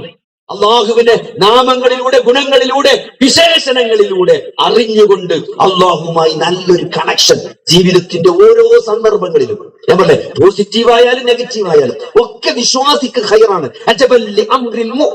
മുഅ്മിനിന്റെ കാര്യം അത്ഭുതമാണ്. അവനൊരു ഖൈറ് സംഭവിച്ചാൽ, ഒരു സന്തോഷം ഉണ്ടായാൽ അവൻ അള്ളാഹുവിന് നന്ദി കാണിക്കും, അത് അവന് ഖൈറാണ്. ഒരു പ്രയാസം ഉണ്ടായാലോ അപ്പോൾ അവൻ ക്ഷമിക്കും, അതും അവന് ഖൈറാണ്. കാരണം എന്റെ റബ്ബ് അങ്ങനെ എനിക്ക് വിധിച്ചിട്ടുണ്ടെങ്കിൽ അതിലൊരു ഖൈറുണ്ട്. കാരണം എന്നെക്കാൾ എന്നെ അറിയുന്നവൻ എന്റെ റബ്ബാണ്. എനിക്കത്, ഞാനൊരു കാര്യം ചോദിച്ചു പടച്ചവനോട്, പക്ഷേ പടച്ചവൻ അത് തന്നില്ല. അപ്പൊ അതിനർത്ഥം എന്താണ്? എനിക്ക് ഖൈറല്ലാത്തത് കൊണ്ടാണ് എന്റെ റബ്ബ് എനിക്കത് തരാതിരുന്നത് എന്ന്. അള്ളാഹുവിനെ കുറിച്ച് ഏറ്റവും പോസിറ്റീവായ ഒരു ആറ്റിറ്റ്യൂഡ് വെച്ച് പുലർത്താൻ ഒരു വിശ്വാസിക്ക് നൽകുന്ന കരുത്ത്, ഈ വിശ്വാസം നൽകുന്ന ഒരു കരുത്തുണ്ട്. ആ കരുത്ത് കിട്ടണമെങ്കിൽ ഞാൻ നേരത്തെ പറഞ്ഞ ഈ ഒരു പോയിന്റ്. രണ്ടാമത്തെ പോയിന്റ് എന്താ സഹോദരനോ? ദുനിയാവുമായി ബന്ധപ്പെട്ടതാണ്. ഏതൊരാളെ സംബന്ധിച്ചിടത്തോളം ദുനിയാവിനോട് നമുക്കുണ്ടാകേണ്ട ഒരു കൃത്യമായ കാഴ്ചപ്പാട്. നിങ്ങൾ എത്ര ബിസിനസ് നടത്തിക്കോളി, ഒരു സ്ഥാപനം 100 ഔട്ട്ലെറ്റുകൾ തുറന്നാലും, നിങ്ങൾ എത്ര തിരക്ക് കൂടിയാലും സഹോദരങ്ങളെ, വിസ്മരിക്കാൻ പാടില്ലാത്ത ഒരു കാര്യമുണ്ട്. ഈ ജീവിതത്തിൽ ഒരു ലക്ഷ്യമുണ്ട്. ഏത് നിമിഷവും തിരിച്ചു വിളിക്കപ്പെടുമ്പോൾ, നാളെ റബ്ബിന്റെ മുമ്പിൽ ഹാജരാക്കപ്പെടുമ്പോൾ ഒരു ട്രാൻസ്ലേറ്റർ ഇല്ലാതെ അള്ളാഹുവിനോട് സംസാരിക്കാൻ വേണ്ടി അള്ളാഹുവിന്റെ മുമ്പിൽ നിൽക്കുമ്പോൾ, വലതുഭാഗത്തേക്ക് നോക്കുമ്പോൾ ചെയ്തു കൂട്ടിയ കർമ്മങ്ങളും, ഇടതുഭാഗത്തേക്ക് നോക്കുമ്പോഴും അവിടെയും ചെയ്തു കൂട്ടിയ കർമ്മങ്ങളും, മുന്നിലേക്ക് നോക്കുമ്പോൾ നരകത്തെ കാണുന്ന ഒരു നിമിഷം എല്ലാവർക്കും വരാണ്ട്. അന്ന് ആ ചെയ്ത കർമ്മങ്ങൾ മാത്രമാണ് നമുക്കുണ്ടാകുക. ആ ഒരു തിരിച്ചറിവ് നമുക്ക് വേണം. അല്ലെ, ഞാൻ ഉദാഹരണം പറയട്ടെ. ഉദാഹരണമല്ല, നിങ്ങൾ ഓർമ്മപ്പെടുത്താൻ പറ്റിയൊരു സംഭവം കൂടി. ഒരു സുഹൃത്തുണ്ടായി. അപ്പൊ അദ്ദേഹം എന്താണ്, ഈ പറഞ്ഞ പോലെ വെറും MBBS എന്നുള്ള ഒരു വർത്താനം കേട്ട് ചടച്ചിട്ട് നല്ലൊരു ഡിഗ്രി ഒക്കെ എടുത്ത് PG ഒക്കെ ചെയ്ത്, അത് കഴിഞ്ഞിട്ട് അപ്പോഴും ആൾക്കാർ ചടപ്പിച്ചു. സൂപ്പർ സ്പെഷ്യാലിറ്റി വേണ്ടേ? വെറും എന്താപ്പോ ഒരു MD എടുത്തോണ്ട് ഇപ്പൊ കാര്യമായോ? അപ്പൊ ആരുടെ MD ആരെ പോണിപ്പോ?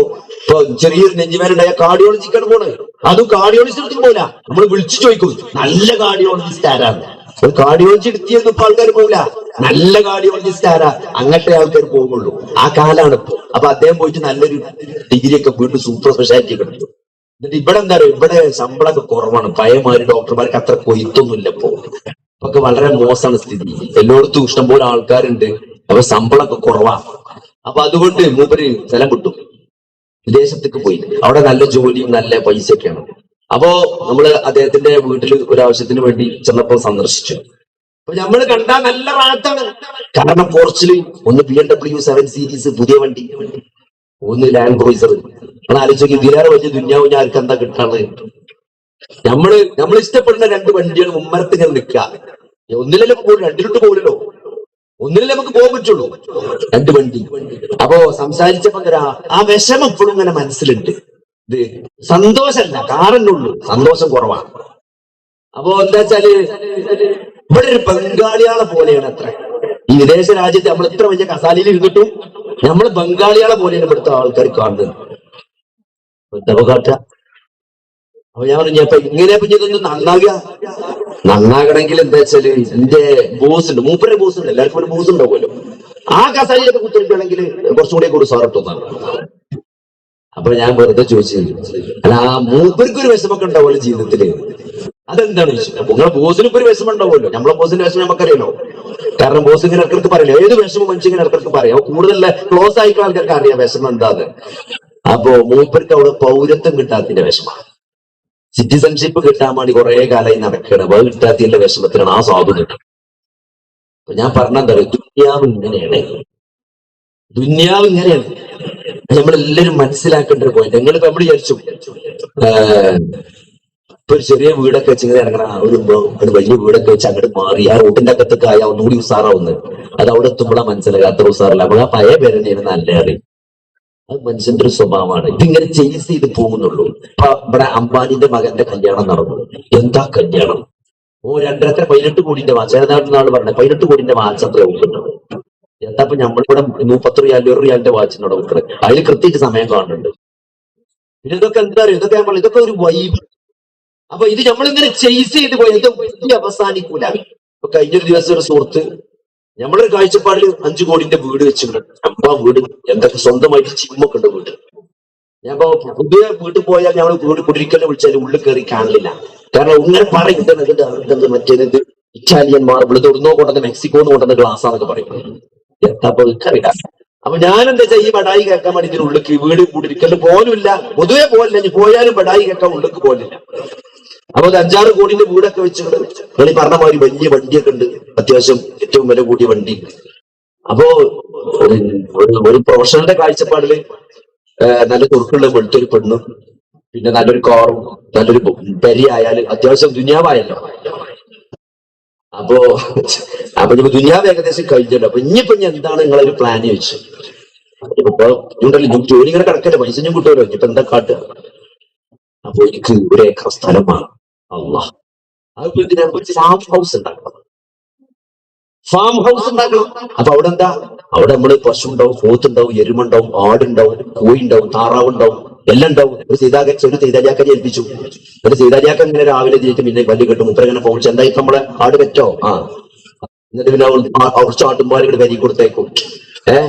ചുരുക്കി പറഞ്ഞത് ഒരു ക്രേസാണ് മനുഷ്യന്. ഇതൊക്കെ 10-30 കൊല്ലം നമ്മളെ പെരിയുള്ള സാധനങ്ങളാണ് ഇതൊക്കെ. ഇതെല്ലാരും പെരിയുണ്ട്. ഈ പൂത്തും ആടും എരുമയും കോഴിയൊക്കെ ഇപ്പൊ പോയിട്ടുള്ളൂ നമ്മളെ കൊലയുമെന്നതൊക്കെ. ഇതൊക്കെ നമ്മുടെ നാട്ടിൽ നമ്മളെ പെരിയുണ്ടായിരുന്ന സാധനമാണ്. ഞാൻ പറഞ്ഞു തരോ, ഒരു ടെക്നോളജി എത്ര അഡ്വാൻസ് ചെയ്താലും നിങ്ങളിപ്പോ ഇവിടെ നിന്നാണ്ട് കണ്ണിയൻ ഡോക്ടർ ഇവിടെ നിന്നാണ്ട് നാളെ കോട്ടക്കല് റോബോട്ടിനെ വെച്ച് ഓപ്പറേഷൻ ചെയ്യേണ്ട ഒരു കാലം കുറച്ച് കഴിഞ്ഞാൽ വരും. അങ്ങനെയൊക്കെ വന്നു നിങ്ങളെ പേരക്കുട്ടികൾ ചന്ദ്രൻ കിഞ്ഞ് ടീച്ചറെ പോലെ ഇങ്ങനെ പോകില്ല, ചന്ദ്രൻ കിഞ്ഞ് ടൂർ പോകും അല്ലെ. ഇപ്പൊ പറയാം നമ്മളൊക്കെ ടൂർ പോയത് മലമ്പുഴക്കൊക്കെയാണ്. ഇപ്പൊ നമ്മളെ കുട്ടികൾ ഡൽഹിക്കും മണാലിക്കും ഒക്കെ പോകും. ഇനിയിപ്പോ നമ്മളെ പേരക്കുട്ടികൾ ചന്ദ്രൻക്ക് പോകും ഇൻഷാ അല്ലാഹ്. അങ്ങനെയൊക്കെ പോയാലുണ്ടല്ലോ ഈ ദുനിയാവിലും അതിന്റെ നിയമങ്ങളിലൊന്നും യാതൊരു മാറ്റം വരാൻ പോയില്ല. മനുഷ്യൻ എന്ന് പറഞ്ഞ അടിസ്ഥാന ജീവിണ്ടല്ലോ, ഓന്റെ ദേഷ്യം, ഓന്റെ സങ്കടം, ഓന്റെ കുറുമ്പ്, ഓന്റെ വാശി, അതിനൊന്നും ഒരു മാറ്റം ലോകാവസാനം വരെ ഉണ്ടാവില്ല. അടിസ്ഥാനപരമായി മനുഷ്യന്റെ വികാരങ്ങൾ, ആ വികാരങ്ങളോടാണ് വിശുദ്ധ ഖുർആൻ സംസാരിക്കുന്നത്. ആ അസ്ലിയായ മനുഷ്യനോടാണ് അള്ളാഹു സംസാരിക്കുന്നത്. അതുകൊണ്ട് ടെക്നോളജി അഡ്വാൻസ് ചെയ്യുന്നുള്ളതോ ഇവിടുത്തെ സൗകര്യങ്ങൾ ഗാഡ്ജറ്റ്സ് മാറുന്നേ ഉള്ളൂ. മനുഷ്യൻ മാറാൻ പോണില്ല, മനുഷ്യന്റെ സ്വഭാവങ്ങളും മാറാൻ പോണില്ല. അതുകൊണ്ട് സഹോദരങ്ങളെ, ഉള്ളതിൽ സന്തോഷിക്കണം എന്നുള്ള വലിയ ഒരു അള്ളാഹു നൽകിയ വലിയൊരു നിഅമത്താണ്, അനുഗ്രഹമാണ് ഉള്ളതിൽ സന്തോഷിക്കാനുള്ള ഒരു കഴിവ്. നമ്മളെ കൺസേൺ എന്തോ, നമുക്ക് എന്ത് കിട്ടി എന്നതല്ല ഇപ്പോഴത്തെ പ്രശ്നം. നമുക്ക് എന്തൊക്കെ ഇല്ലാത്തത്, അവിടെ എന്തൊക്കെയാ കരിയുള്ളത്, ഓന്റെ കുട്ടിയാൾക്ക് എന്തൊക്കെയുള്ളത്. കുട്ടികൾ അവിടെ കുട്ടിക്ക് അതുണ്ട്, വീഡിയോ ഗെയിമിൽ മറ്റേതുണ്ട്, ഇതുണ്ട്. നമുക്കിവിടെ ഒരു പാട്ടമ്മാന്റെ പൊട്ടിയ സ്ക്രീനുള്ള ഫോൺ അവിടെ ഉള്ളത്. ചില കുട്ടികളങ്ങനെ ഉമ്മ ഒഴിവാക്കിയ ഫോണേക്കാരൻ കുട്ടികൾക്ക് കൊടുക്കുക കളിച്ചാല്. പൊട്ടിയ സ്ക്രീൻ 8 വാരി വല മാറ്റേ സ്ക്രീനൊക്കെ ഉള്ള ഫോണ് അവിടെ ഇങ്ങനെ സ്വന്തമായി ഗാഡ്ജറ്റുകൾ. അപ്പൊ അത് ഇല്ലാത്തതിനെ കുറിച്ച് പറയാൻ, അപ്പൊ അങ്ങനെ ഒരു വൈബാണ്. അപ്പൊ അത് നമുക്ക് ആ ഒരു ആറ്റിറ്റ്യൂഡ് വരണം. എന്ത് കൃത്യമായി ദുനിയാവ് എന്താണെന്നുള്ളത് കൃത്യമായിട്ട് നമ്മൾ മനസ്സിലാക്കണം. അത് നമ്മുടെ മക്കൾക്കും ഭാര്യമാർക്കും പകർന്നു നൽകാൻ നമുക്ക് സാധിക്കേണ്ടതുണ്ട്. ആ ഒരു വൈബിലേക്ക് നമ്മുടെ കുടുംബം എത്തിയാൽ കുറെ കാര്യങ്ങൾ നമുക്ക് പരിഹരിക്കാൻ പറ്റും. അപ്പൊ ഒന്ന് നമ്മൾ ഇതിനൊക്കെ പരിഹാരം എന്നുള്ളത് ഈ ദീന് പഠിക്കുക, ജീവിതത്തെ കുറിച്ച് കൃത്യമായിട്ട് മനസ്സിലാക്കുന്നതാണ്. അതിനാണ് അള്ളാഹു പ്രവാചകന്മാരെ നിയോഗിച്ചത്. അതിനാണ് അള്ളാഹു എന്ത് ചെയ്തത്, വേദഗ്രന്ഥം അവതരിപ്പിച്ചത്. അപ്പൊ ഈ അമ്പിയാക്കന്മാരെ പറ്റി, ഈ വേദഗ്രന്ഥത്തെ പറ്റിയൊക്കെ അറിഞ്ഞ് അത് മനസ്സിലാക്കി ദീൻ ഉൾക്കൊണ്ടുകൊണ്ട് ജീവിക്കാൻ തയ്യാറാകണം എന്നത് മാത്രമാണ് ഇതിനുള്ള പരിഹാരം. അപ്പൊ ഇതൊക്കെ ബാലൻസ് ചെയ്ത് കൊണ്ടുപോകാൻ ഏറ്റവും ഇമ്പോർട്ടന്റ് ആയത് ഫാമിലിയാണ്. നമ്മൾ മനസ്സിലാക്കേണ്ടത് നമ്മുടെ കുടുംബമാണ്. നമുക്കൊരു പ്രയാസം ഉണ്ടാവുമ്പോൾ, ഒരു പ്രതിസന്ധി ഉണ്ടാവുമ്പോൾ നമ്മുടെ അത്താണിയായി നമുക്ക് ഉണ്ടാകുക നമ്മുടെ കുടുംബമാണ്.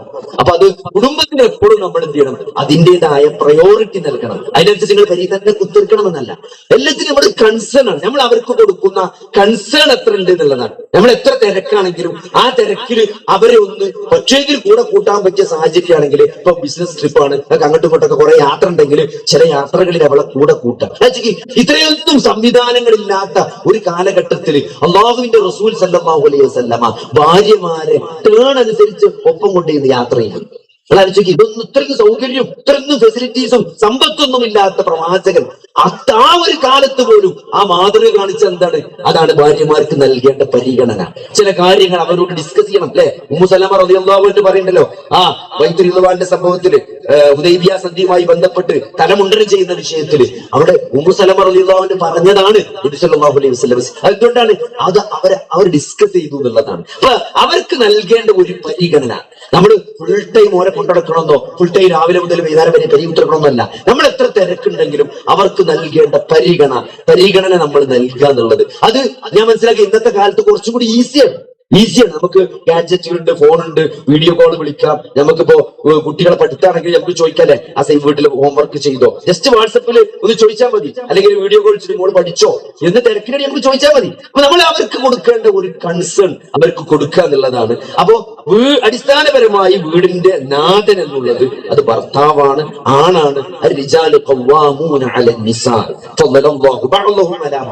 അത് അള്ളാഹുവാണ് ആണിനെയും പെണ്ണിനെയും സൃഷ്ടിച്ച അള്ളാഹുവിന്റെ കൃത്യമായ നിയമമാണ്. അത് നമ്മൾ കൃത്യമായിട്ട് മനസ്സിലാക്കുക. വീട്ടിന്റെ സാമ്പത്തിക മേധാവി എന്നുള്ളത് അത് ഭർത്താവാണ്. അത് വകവെച്ചു കൊടുക്കണം. 2, ആ വീട് മാനേജ് ചെയ്യുക എന്നുള്ളത്, വീട്ടിലെ എല്ലാ കാര്യങ്ങളുടെയും വീട് നോക്കി നടത്തുക എന്നുള്ളത് അത് ഭാര്യയുടെ അധികാരമാണ്, അത് ഭാര്യയുടെ ഉത്തരവാദിത്തമാണ്. അപ്പൊ അതില് പരമാവധി ശ്രദ്ധിക്കുകയും അവർക്ക് വേണ്ട പരിഗണനയും നൽകുക. പെണ്ണെ ഏറ്റവും കൂടുതൽ ആഗ്രഹിക്കുന്നത് എന്താ വെച്ചാല് പരിഗണനയും. നിങ്ങളെ പൈസ, നിങ്ങൾ വലിയ ആളായി എന്നുള്ളത്, നിങ്ങളെ ലോകത്ത് ഏത് സമ്പന്നനായ ആളുടെ ഭാര്യനെ സംബന്ധിച്ചിടത്തോളം അയാളുടെ സമ്പത്തല്ല. അപ്പൊ എനിക്ക് എന്നെ അത്ഭുതപ്പെടുത്തിയൊരു കാര്യം, ഈ ഇൻഫോസിസിന്റെ സുധാ കൃഷ്ണമൂർത്തി എന്നാണ്, ഈ കൃഷ്ണമൂർത്തിന്റെ വൈഫുണ്ട്, ഇൻഫോസിസിന്റെ മുതലാളി സുധാ കൃഷ്ണമൂർത്തി. അപ്പൊ അവരോട് കുട്ടിയോട് ചോദിക്കുന്നുണ്ട്, ഇത്രയും തിരക്ക് പിടിച്ച ഒരു വലിയ മനുഷ്യന്റെ ഭാര്യയായിട്ട് ഇത്ര സന്തോഷവതിയായിട്ട് എങ്ങനെ നിങ്ങൾ ജീവിക്കുന്നു ചോദിച്ചപ്പോ ഒരു വിശ്വാസിയല്ലാത്ത അവര് പറഞ്ഞൊരു മറുപടി എന്താ വെച്ചാല്, ഞങ്ങൾ ആകെ മാസത്തിൽ 5 ദിവസം ഒന്നിച്ചുണ്ടാവുള്ളൂ. അതാണ് ഒന്നാമത്തെ രഹസ്യം. 30 ദിവസം ഉണ്ടായാൽ തല്ലയിക്കാരം, 25 ദിവസം ഞങ്ങള് ഉണ്ടാവില്ല, ഞങ്ങൾ 5 ദിവസം മാസത്തിൽ ഒന്നിച്ച് നിൽക്കുള്ളൂ. അന്ന് ഞാൻ എന്റെ ഭർത്താവിനെ പരമാവധി സന്തോഷിപ്പിക്കാനാണ് ശ്രമിക്കുക. അതാണ് ഞങ്ങളുടെ ജീവിതത്തിലെ രഹസ്യം എന്നാണ്.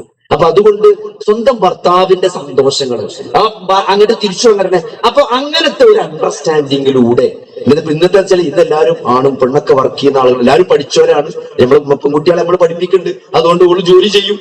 അതുകൊണ്ട് ഓള് ജോലി ഉണ്ടാകുമ്പോൾ ഓള് ജോലി ടോളറേറ്റ് ചെയ്യുന്ന ഒരാളെ കൊണ്ട് കിട്ടിച്ചേണ്ടി വരും.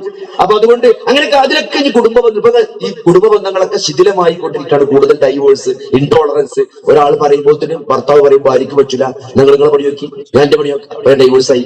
അപ്പോ അതിലൊക്കെ നമുക്ക് വേണ്ടത് ഒരു സ്നേഹം, ഒരു ടോളറൻസ്, അതൊക്കെ ഉൾക്കൊള്ളാനുള്ള ഒരു വിശാലത.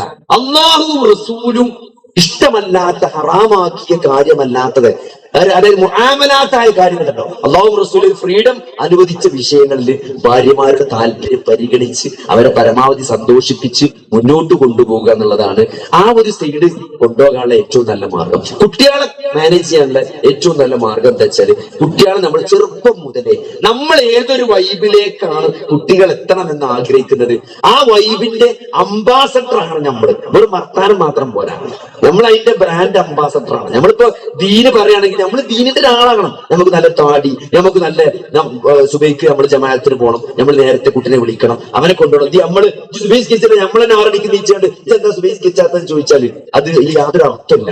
അപ്പൊ അതുകൊണ്ട് നമ്മൾ ദീനുള്ള ആളാകുക, നമ്മൾ ആ വൈബിൽ ചെറുപ്പം മുതലേ മക്കളെ കൊണ്ടുപോകാൻ ശ്രമിക്കുക.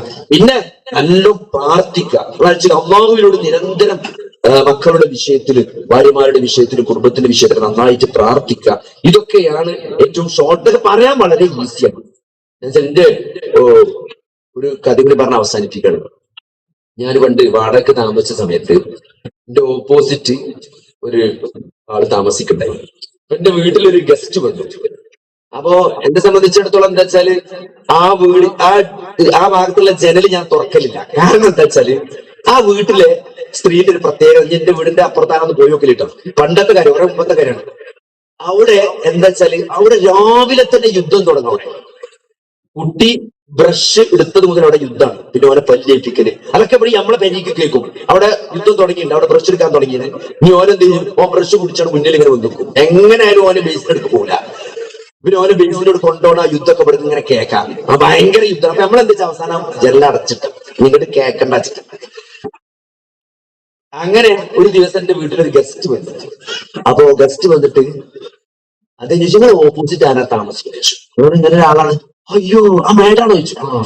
ഇത് ഭയങ്കര ക്ലാസ് ആണ്, ഇത് പാരന്റിങ് ഭയങ്കര ക്ലാസ് ആണ്, ഞാൻ ഭയങ്കര ഇഷ്ടമാണ് കുറെ ക്ലാസ്. ഞാൻ ആദ്യമായിട്ടാണ് അങ്ങനെ പാരന്റിങ് ക്ലാസ് എടുക്കലുണ്ട് എന്നുള്ളത്. എന്നവര് ഞാൻ ജെല്ലടച്ചിട്ട് അതുകൊണ്ടാണ് പാരന്റിങ്ങിന്റെ ഉത്സാഹം ഞാൻ പറഞ്ഞത്. ഇത് കുറച്ച് ഇടങ്ങേറുള്ള കാര്യം, പറയാൻ നല്ല സുഖമാണ് ഈ പരിപാടിയൊക്കെ, കുട്ടികളെ വളർത്തലും പെണ്ണുങ്ങളെ നന്നാക്കലും പെണ്ണുങ്ങളെ നല്ലവർക്ക് കൊണ്ടെടുക്കുക എന്നുള്ളതൊക്കെ. അപ്പോ അതൊക്കെ കുറച്ച് ഇടങ്ങേറുള്ള വിഷയം തന്നെയാണ്. പക്ഷെ എന്താ വെച്ചാല് നമ്മള് വാളെന്ന് വിചാരിച്ച് പ്രാർത്ഥിച്ച് മെനക്കെട്ടാല് അള്ളാന്റെ സഹായം ഉണ്ടാവും. അതുകൊണ്ട് ഇവിടെ അവസാനിപ്പിക്കാണ്. ഞാൻ ഉദ്ദേശിച്ച കാര്യം ഞാൻ പറഞ്ഞു. നിങ്ങൾ ഉദ്ദേശിച്ച കാര്യം കിട്ടിയോ എന്നൊക്കെ അറിയില്ല. കേട്ട കാര്യങ്ങൾ മനസ്സിലാക്കാനും അത് ഉൾക്കൊള്ളാനും ഇതിൽ മിനിമം എന്താ വെച്ചാൽ ദീനി പഠിക്കുക എന്നുള്ളത്. അതെല്ലാവരും നമ്മൾ മാത്രം പഠിച്ചാൽ തരോ. നമ്മൾ വൈബിക്ക് പെണ്ണുങ്ങളും കുട്ടികൾ എത്തിയിട്ടില്ലെങ്കിൽ നമ്മൾ വിചാരിച്ച സുഖം കിട്ടൂല. ദീനോട് നമുക്ക് കിട്ടേണ്ട സുഖം ഉണ്ടല്ലോ, അത് മുഴുവൻ കിട്ടൂല. അതാണ് പെണ്ണുങ്ങൾ കുട്ടികൾക്ക് ദീനില്ല ഞാണ്ടാണ് പ്രശ്നം. ഇവിടെ ഏറ്റവും കൂടുതൽ ആളുകൾ അനുവദിക്കുന്ന പ്രതിസന്ധിയാണ്. ഒന്നിച്ച് മൂപ്പര് അയാൾ മാറും, പെണ്ണുങ്ങളും കുട്ടികളും മാറിയിട്ടുണ്ടാവില്ല. മൂപ്പര് ഗൾഫിലൊക്കെ വന്ന് വലിയ താടി വെച്ചപ്പോൾ ചെയ്യില്ല. പിന്നെ ടി വി മൂപ്പര് വാങ്ങിക്കൊടുത്ത ടി വി തന്നെ മൂപ്പര് തച്ചൊട്ടിച്ച. അപ്പൊ പിന്നെ ആ വൈബിക്ക് കുട്ടികളും പെണ്ണുങ്ങളും വരണ്ടേ, അത് പെട്ടെന്ന് ആയി കിട്ടൂല. അപ്പൊ അതിനൊരു സാവകാശം കൊടുക്കുക എന്നുള്ളത് പിന്നെ ആൾക്കാർക്ക് ടോളറൻസ് ഉണ്ടാവില്ല. അങ്ങനെ കുറെ കുടുംബ ബന്ധങ്ങൾ. ഇപ്പോ നമ്മൾ മനസ്സിലാക്കേണ്ടത്, നമ്മൾ നല്ല അവധാനതയോടുകൂടി മെനക്കെട്ടാൽ കുറച്ചുകൂടെ സഹായം ഉണ്ടാവും. കുറച്ച് മെനക്കെട്ടുള്ള വിഷയമാണ്. അതുകൊണ്ട് പഠിക്കുക. നമ്മളെ ആളുകളെ ഇതിങ്ങനെ പറഞ്ഞുകൊണ്ടേയിരിക്കും. നമ്മളെ സർക്കിളാണെങ്കിലും നമ്മൾ അതിന്റെ ആളായിട്ട് നടക്കുക. എന്താ അറിയോ, ബാക്കിയുള്ള ആൾക്കാർ ഓരോ സാധനങ്ങൾ നമ്മളോട് പറയില്ല. കാരണം ഓ പറയാൻ പറ്റിയ ഒരാളല്ല നമ്മള് ചെല്ലുമ്പോൾ പിന്നെ മുണ്ടൂല.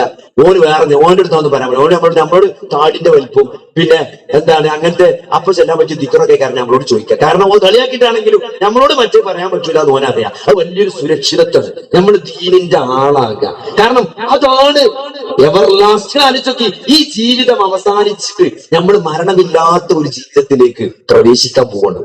അത് എപ്പോ വേണമെങ്കിലും സംഭവിക്കും. അവിടെ മരണമല്ല, ആ സ്വർഗം എന്നേക്കുമുള്ള സ്വർഗമാണ്. ലക്ഷറി അൺലിമിറ്റഡ് ആണ്. ഇമാജിൻ ചെയ്യാൻ പറ്റാത്ത ലക്ഷറിയാണ് നമ്മളെ കാത്തിരിക്കുന്നത്. ഇവിടെ എന്ന് പറഞ്ഞ സഹോദരങ്ങളെ, എന്ത് ലക്ഷറികൾ അനുഭവിക്കണമെങ്കിലും അതിന് കുറെ ഷർത്തുകളുണ്ട്.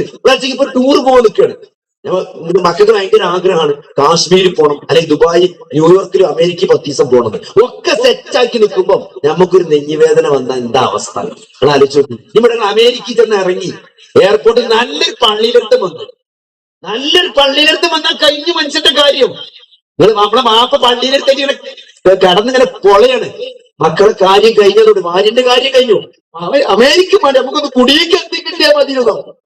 അതുകൊണ്ട് അത്രയുള്ളൂ ഈ ദുനിയാവിന്റെ വൈബ് എന്ന് പറഞ്ഞാല്. അതിന് കുറെ ഷർത്തുകളുണ്ട്. ഇതൊക്കെ കുറെ കെമിക്കൽ ട്രാൻസ്മിറ്റർ, MDM, എന്താണ് റിസപ്റ്ററുകള്, ഡോപ്പമൈന്, സെറോട്ടോണിന്, ഓക്സിറ്റോസിന്, ഇതിങ്ങനെ തലച്ചോറിൽ അങ്ങോട്ടും ഇങ്ങോട്ടും ഇങ്ങനെ നടന്നിട്ടുള്ള കുറെ പരിപാടിയാണ് ഈ സന്തോഷം എന്നുള്ളത്. അത് കുറെ ഷർത്തിന്റെ മുകളിലാണ് നടക്കുന്നത്. ആ ഷർത്തിൽ ഏതെങ്കിലുമൊക്കെ ഒന്ന് പോയാൽ എന്ത് സന്തോഷം നമ്മൾ സെറ്റ് ചെയ്താലും ആ സന്തോഷത്തേക്ക് വരാൻ മനസ്സുകൊണ്ട് നമുക്ക് കഴിയില്ല. അങ്ങനെ കുറെ പ്രശ്നങ്ങൾ ഇവിടുത്തെ ആസ്വാദനങ്ങൾക്കും സന്തോഷങ്ങൾക്കും ഒക്കെ ഉണ്ട്.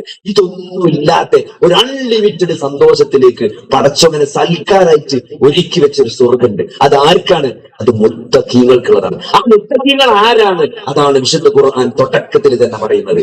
അത് പഠിച്ച് അതേമാതിരിയാകാൻ ഓരോ സെക്കൻഡും ഞാൻ മുത്തഖിയാണോ എന്ന് നമ്മൾ അപ്ഡേറ്റ് ചെയ്തുകൊണ്ട് ഓരോ ഇബാദത്തും എന്റെ മഗ്രിബല്ല എന്റെ ഇശ അല്ല എന്റെ സുബഹി, നമ്മളോടാണ് കോമ്പീറ്റ് ചെയ്യേണ്ടത്. എന്റെ മഗ്രിബിനേക്കാൾ എന്റെ ഇശ നന്നാകണം, അതിനേക്കാൾ ഖുശൂ കിട്ടണം, എന്റെ ഇന്നലത്തെക്കാൾ എന്റെ ഇന്ന് നന്നാകണം എന്ന് ആഗ്രഹിച്ചുകൊണ്ട് ഓരോ ദിവസവും നമ്മളെ ഈമാൻ അപ്ഡേറ്റ് ചെയ്തുകൊണ്ട് കൂടുതൽ മുത്തഖിയാൻ അള്ളാഹും റസൂലും ആഗ്രഹിക്കുന്ന പോലെ ജീവിക്കാൻ നമ്മൾ ട്രൈ ചെയ്യുക. അതാണ് ഓരോ സെക്കൻഡിലും നമ്മൾ ആ സ്വർഗം മുന്നിൽ കണ്ടുകൊണ്ട്, ആ നരകം മുന്നിൽ കൊണ്ട്, അള്ളാഹുവിന്റെ തൃപ്തി ആഗ്രഹിച്ചുകൊണ്ട് ആ സ്വർഗം മുന്നിൽ കണ്ട് ജീവിക്കാൻ തയ്യാറാകുക എന്നുള്ളതാണ് ഇത് ബാലൻസ് ചെയ്യാനുള്ള ഏറ്റവും മാർഗം. ആ പോണ പോക്കിൽ പരമാവധി നമുക്ക് ചുറ്റുള്ള ആളുകളെ നമ്മൾ ചേർത്ത് പിടിച്ചാണ് കൊണ്ടുപോകുക. ശ്രമിച്ചാൽ പടച്ചോണ്ട് തൗഫീഖ് ഉണ്ടാവും. അതന്നെയാണ് വിശ്വാസി എന്ന് പറഞ്ഞാൽ, അതാണ് ദീന് എന്ന് മിനിമം മനസ്സിലാക്കി മുന്നോട്ട് പോകാൻ അല്ലാഹു തൗഫീഖ് നൽകുമാറാകട്ടെ. റബ്ബനാ ആതിനാ ഫിദ്ദുനിയ ഹസനതൻ വഫിൽ ആഖിറതി ഹസനതൻ വഖിനാ അദാബന്നാർ. അല്ലാഹുമ്മ ഗ്ഫിർ ലിൽ മുഅ്മിനീന വൽ മുഅ്മിനാത്ത് വൽ മുസ്ലിമീന വൽ മുസ്ലിമാത്ത്. അല്ലാഹുമ്മ അഇസ്സൽ ഇസ്ലാമ വൽ മുസ്ലിമീൻ വഅദില്ല الشرك والمشركين. اللهم انصر اخوان المسلمين في فلسطين. اللهم انصر اخوان المسلمين المستضعفين المجاهدين في كل مكان. آمين آمين برحمتك يا ارحم الراحمين. اللهم صل على محمد وعلى آل محمد والحمد لله رب